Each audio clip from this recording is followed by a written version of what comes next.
গণ অধিকার পরিষদের কেন্দ্রীয় সভাপতি সাবেক ডাকসু ভিপি নুরুল হক নূর বলেছেন, আওয়ামী লীগের নেতাকর্মীরা হরতাল অবরোধ লিফলেট বিতরণ করবে।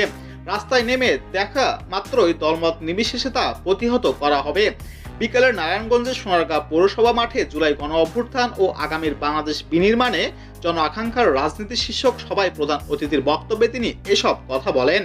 নুরুল হক নূর বলেন, আগামী নির্বাচন ইতিহাসের সেরা নিরপেক্ষ ও গ্রহণযোগ্য নির্বাচন হবে। রাজনৈতিক দলের নেতাদের বলবো, আওয়ামী লীগ থেকে শিক্ষা নিন। গণ অভ্যুত্থানকে পুঁজি করে কোনো দল যদি লুটপাট করার জন্য দেশটাকে নিজের সম্পত্তি মনে করে, সেটাও ভুল হবে। শেখ হাসিনা যেভাবে ফ্যাসিবাদ করেছিল, তাই গণ অভ্যুত্থান অনিবার্য হয়ে পড়েছিল। নতুন বাংলাদেশের নেতৃত্ব প্রয়োজন, নতুন রাজনীতি প্রয়োজন। দেশে ৭৫ সালের পর জন আকাঙ্ক্ষা পূরণ হয়নি। গণ অধিকার পরিষদের কেন্দ্রীয় সভাপতি আরো বলেন, বাংলাদেশের মানুষ বারবার প্রতারিত হয়েছে। কাজেই গণ অভ্যুত্থানের পরও যদি বাংলাদেশকে বিনির্মাণ করতে না পারি, তাহলে একই ভোগান্তির দিকে যেতে হবে।